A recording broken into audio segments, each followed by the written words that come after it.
दोस्तों नमस्कार। आपका हमारे इस YouTube परिवार में अभिनंदन है, स्वागत है, वेलकम। आज इस वीडियो में हम शिक्षा मनोविज्ञान में बाल विकास का अध्ययन करते हैं और बाल विकास में हम उसकी परिभाषाएं, बाल विकास के इतिहास और बाल विकास को जो प्रभावित करने वाले कारक हैं उन सब पर हम इस वीडियो में दोस्तों चर्चा करने वाले हैं। बाल मनोविज्ञान या बाल विकास। बाल मनोविज्ञान में देखो दोस्तों किस चीज का अध्ययन किया जाता है। बाल मनोविज्ञान के माध्यम से बालक के सभी प्रकार के व्यवहारों का अध्ययन किया जाता है। यानी किसका अध्ययन किया जाएगा? बाल विकास का। किसके? बालक का। जेम्स ड्रेवर की देखो परिभाषा बाल विकास की क्या है। बाल मनोविज्ञान बालक के जन्म से लेकर परिपक्व तक के सभी व्यवहारों का अध्ययन करता है। ये जेम्स ड्रेवर की परिभाषा है। दोस्तों इन परिभाषाओं की हम चर्चा कर रहे हैं। ये परिभाषाएं बार बार एग्जाम्स में पूछी जाती हैं और इनकी बार बार चर्चा हुई है। जेम्स ड्रेवर ने देखो क्या कहा है कि बाल मनोविज्ञान बालक के जन्म से लेकर परिपक्व अवस्था, यानी बालक जब परिपक्व हो जाता है, कहाँ तक परिपक्व कहाँ तक होता है? किशोरावस्था। जब वहाँ जहाँ से बालक की किशोरावस्था वहाँ तक बाल विकास यानी बाल मनोविज्ञान का अध्ययन किया जाता है, यानी बालक का अध्ययन किया जाता है। वो क्या है? बाल विकास। देखो क्रो एंड क्रो की परिभाषा क्या कहती है। बाल मनोविज्ञान गर्भाधान काल से लेकर पूर्व किशोरावस्था तक सभी प्रकार के व्यवहारों का अध्ययन करता है। अब क्रो एंड क्रो ने क्या जोड़ दिया इसमें कि बाल मनोविज्ञान है वो गर्भाधान, यानी जब से गर्भ में बालक या शिशु का गर्भाधान हो जाता है तब से लेकर के और किशोरावस्था के पूर्व तक बालक के सभी व्यवहारों का अध्ययन किया जाता है। कौन कहता है? ये क्रो एंड क्रो कहता है। वर्ग के अनुसार देखिए, बाल विकास मनोविज्ञान की एक शाखा है जिसमें व्यक्ति की जन्म पूर्व अवस्था से परिपक्व अवस्था तक होने वाले सभी परिवर्तनों को स्पष्ट किया जाता है। ये वर्ग ने कहा है कि व्यक्ति की जन्म पूर्व, यानी इन्होंने भी गर्भाधान को जोड़ दिया, जन्म पूर्व की बात इन्होंने भी जोड़ दिया है और परिपक्व अवस्था तक की इन्होंने चर्चा की है। किन्होंने? वर्ग ने। जेम्स ड्रोवर की एक महत्वपूर्ण परिभाषा और है।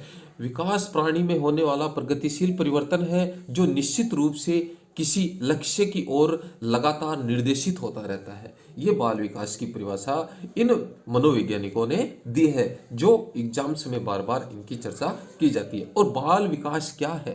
बालक के जन्म से लेकर किशोरावस्था के पूर्व तक की जो अवस्था है उसका बाल विकास के अंतर्गत उसका अध्ययन किया जाता है, यानी किशोरावस्था को भी इसमें जोड़ दिया जाता है। हरलोक महोदय ने देखे क्या कहा है? विकास की सीमा अभिवृद्धि तक ही नहीं है अपितु इसमें प्रौढ़ावस्था के लक्ष्य की ओर प्रगतिशील क्रम निधि रहता है। विकास के परिणाम स्वरूप व्यक्ति में अनेक नवीन विशेषताएं व नवीन योग्यताएं स्पष्ट होती हैं। ये हरलोक महोदय ने विकास के संदर्भ में कहा है। अब देखिए बाल मनोविज्ञान का इतिहास। बाल मनोविज्ञान का जनक पेस्टोलॉजी को माना जाता है। बहुत बार इस प्रश्न की चर्चा की गई है दोस्तों कि बाल मनोविज्ञान के जनक कौन है? बाल मनोविज्ञान के जनक हैं पेस्टोलॉजी। अब बाल विकास आंदोलन का जनक, बाल विकास आंदोलन का जनक है स्टैनली हॉल। दोनों अलग अलग प्रश्न है। एक बाल विकास का जनक पेस्टोलॉजी, बाल विकास आंदोलन का जनक स्टैनली हॉल। बालक की शारीरिक, मानसिक, भावनात्मक, सामाजिक आदि पक्षों में परिपक्वता बाल विकास कहलाती है। बाल विकास क्या है? कि बालक का जो शारीरिक विकास हो रहा है, मानसिक विकास, भावात्मक विकास और सामाजिक विकास किस तरह से हो रहा है, किस प्रकार से बच्चा परिपक्व हो रहा है, वही क्या है? बाल विकास है।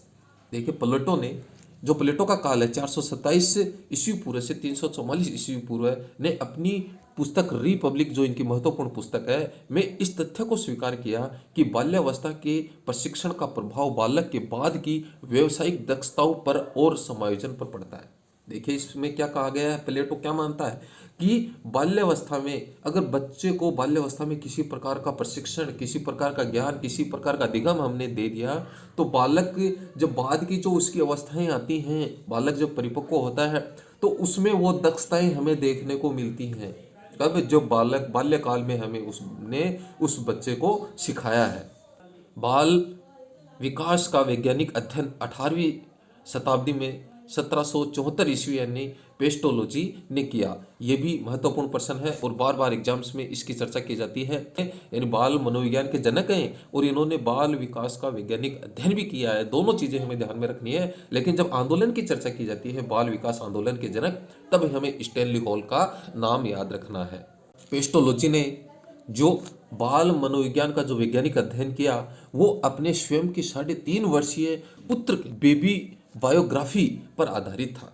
जो किस पे आधारित था, बेबी बायोग्राफी पे आधारित था। जो उसका पुत्र था उस पर उन्होंने इस जो बाल वैज्ञानिक जो अध्ययन है वो किया, बाल विकास का अध्ययन इन्होंने किया।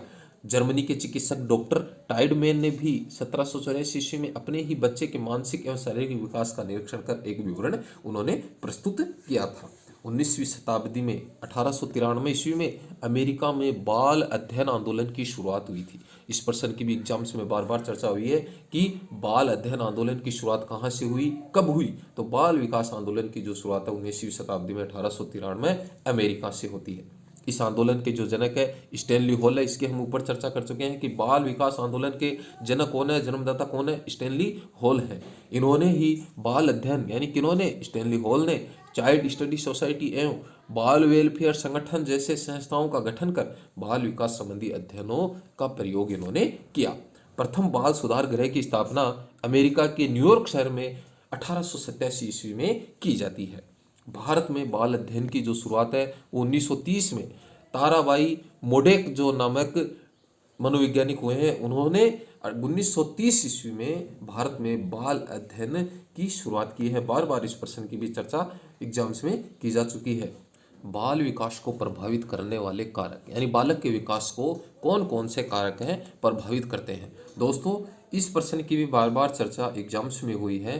किस प्रकार का प्रश्न यहाँ से पूछा जाता है कि बाल विकास को प्रभावित करने वाला कारक निम्न में से कौन सा नहीं है, या कौन से कारक हैं जो बाल विकास को प्रभावित करते हैं। पहला है जन्म क्रम। जन्म क्रम देखो किस प्रकार से बालक के विकास को प्रभावित करता है। हमने देखा है कि बालक का जो विकास है वो परिवार में जन्म क्रम पर प्रभाव डालता है। किस प्रकार देखो, जो पहला जो बालक होता है उसकी अपेक्षा जो दूसरे जो बालक होते हैं वो जल्दी सीखते हैं। कैसे सीखते हैं? क्योंकि वो उन बच्चों का, पहले वाले बच्चों का क्या करते हैं, वो अनुकरण कर लेते हैं, अनुसरण करते हैं उनका, उनकी जो क्रियाएं हैं उनको वो सीख जाते हैं और जल्दी उनका तीव्र विकास हो जाता है। उनका पहले बालकों की तुलना में जो दूसरे तीसरे नंबर पर जो बालक होते हैं उनका विकास तीव्र गति से होता है पहले बालक की अपेक्षा में। दूसरा है भयंकर रोग व चोट। ये भी बालक के विकास को प्रभावित करते हैं। कभी हमने देखा कि बालक के भयंकर चोट के कारण और उसके भयंकर रोग के कारण वो जो उसके विकास में बाधा का कारण बन जाते हैं, और लंबी बीमारी के कारण भी बालक का विकास है वो नहीं हो पाता है। तो भयंकर रोग और चोट है वो भी बालक के विकास को प्रभावित करते हैं। अगर एक स्वस्थ बालक है तो उसका विकास तीव्र गति से होता है, और एक रोगग्रस्त बालक होता है उसका विकास है वो कुछ समय के लिए रुक जाता है। खेल एवं व्यायाम यानी जो बच्चा, जो बालक लगातार खेल और व्यायाम करता है उसका शारीरिक विकास, उसका शरीर है वो हष्ट पुष्ट होता है, उसका शरीर वह मस्तिष्क भी उसका स्वस्थ रहता है। कब? जब वह बालक खेल और व्यायाम नियमित रूप से करता है। वातावरण का प्रभाव बालक के स्वास्थ्य पर देखो किस प्रकार पड़ता है। हम वॉटसन की परिभाषा की बार बार चर्चा करते हैं। वॉटसन ने कहा है कि हमें एक ऐसा बालक दे दो जिसे डॉक्टर बनाना है, वैज्ञानिक बनाना है, चाहे उसे किसी भी क्षेत्र का उसे प्रतिभाशाली बालक बनाना है तो मैं उसे बना सकता हूँ। ये उन्होंने किस कारण से कहा? उन्होंने इसी कारण से कहा है कि वातावरण का प्रभाव, यानी उस बच्चे को उस स्थिति में छोड़ दो, उस वातावरण में छोड़ दो जैसा उसे बनाना है। उसे डॉक्टर बनाना है, वैज्ञानिक बनाना है, उसे साइंटिस्ट बनाना है, क्या बनाना है वहाँ छोड़ दो। तो वॉटसन ने इसी आधार पर ये कहा है। तो वातावरण का प्रभाव है वो व्यक्ति पर, उसके परिवेश पर, उसके वातावरण के अनुसार पड़ता है। पोषाहार यानी पोषण, बच्चे को किस प्रकार का पोषण दिया जा रहा है। देखिए सन 1955 की हम चर्चा करते हैं। वाटरलू नामक एक शहर था अफ्रीका का, वहाँ पर भारत के बालकों के विकास पर कुपोषण का जो एक अध्ययन किया गया था, तो वहाँ पर यह पाया गया कि कुपोषण से भी बालकों का जो विकास है वो रुकता है। पोषाहार सही नहीं मिलेगा तो बालक का विकास है वो अवरुद्ध हो जाता है। प्रजाति प्रभाव के कारण बालकों के जो विकास की जो विभिन्नताएं हैं वो उनमें पाई जाती हैं, क्योंकि हम देखते हैं कि अलग अलग जो पृथ्वी के जो क्षेत्र हैं उनमें जो बालकों का विकास है वो अलग अलग तरीके से होता है। जैसे हम भारत की अगर बात करें तो हम दक्षिण क्षेत्र की बात करते हैं या पूर्व क्षेत्र की, दोनों में जब तुलना करते हैं दक्षिण क्षेत्र में हमें काले लोग मिलते हैं, और हम जब उत्तर की बात करते हैं तो हमें गोरे लोग वहाँ देखने को मिलते हैं, और उनकी जो लंबाई है, चौड़ाई है, उनका शरीर है वो हमें लंबा मिलेगा। और दक्षिण क्षेत्र की चर्चा करते हैं तो वहाँ पर हमें बोने कद के काले लोग वहाँ पे देखने को मिलते। तो ये क्या है, प्रजाति विशेष का भी बालक के विकास पर प्रभाव पड़ता है। बुद्धि का प्रभाव देखिए किस प्रकार से बालक के विकास पर पड़ता है। कुशाग्र बुद्धि वाले बालकों को हमने देखा होगा और एक मंद बुद्धि वाले बालकों को हमने देखा होगा। तो कुशाग्र बुद्धि वाले जो बालक हैं वो शारीरिक और मानसिक रूप से पुष्ट होते हैं और उनका विकास भी तेज गति से होता है। लेकिन मंद बुद्धि वाले जो बालक हैं उनका जो विकास है वो धीरे होता है कुशाग्र बुद्धि वालों की तुलना में। अंतःस्रावी ग्रंथियां, अंतःस्रावी ग्रंथियां कि बालक के शरीर में और हमारे मानव शरीर में अनेक प्रकार की जो ग्रंथियां होती हैं और वो उनसे अनेक प्रकार के हार्मोन्स निकलते हैं और वो जो हार्मोन्स हैं यानी वो जो ग्रंथि है उसमें किस प्रकार के रस का स्त्राव हो रहा है, बालक में वृद्धि और विकास उसी के अनुसार ही होगा। आयु कि बालक में आयु वृद्धि के साथ साथ जो शारीरिक विकास और गति है उसके स्वरूप में भी धीरे धीरे परिवर्तन आता है। क्योंकि हमने देखो शैशवावस्था की बात की, फिर बाल्यावस्था, किशोरावस्था, तो ये जो अवस्थाएं हैं इनमें हमने देखा कि जैसे जैसे उसकी आयु बढ़ती है उसका शारीरिक विकास, उसका मानसिक विकास तीव्र गति से बढ़ता चला जाता है, यानी उनमें परिवर्तन आता रहता है। तो आयु भी बालक के विकास को प्रभावित करती है। वंशानुक्रम और कारक, वंश भी बालक के स्वास्थ्य को प्रभावित करता है, उसके विकास को प्रभावित करता है कि जो पूर्वजों से माता पिता से गर्भाधान के समय बालक में जो गुण प्राप्त होते हैं वंशानुक्रम या आनुवंशिकता कहलाते हैं। तो बालक में जो गर्भाधान के समय अगर उसे अच्छे गुण मिलेंगे तो उसका विकास है वो तीव्र गति से होगा। लिंग भेद, लिंग के कारण भी बालक का जो विकास है वो प्रभावित होता है कि किस प्रकार से जन्म के समय बालकों का जो आकार है वो बड़ा होता है और बाद में हमने देखा कि बालिकाएं, सबसे पहले बालक का जो विकास है वो अधिक होता है, जन्म के समय उसका आकार अधिक होता है, लेकिन बाद में हम देखते हैं कि बालिकाएं जब वो किशोरावस्था तक आती हैं, बाल्यावस्था पूरी कर लेती हैं तो किशोरावस्था में आती हैं तो उनका जो शारीरिक विकास है अपेक्षाकृत बालकों से तीव्र गति से होता है। इस कारण से बालिकाओं के मानसिक और यौन परिपक्वता बालकों से पहले आ जाती है। तो ये लिंग भी बालकों के विकास को प्रभावित करते हैं।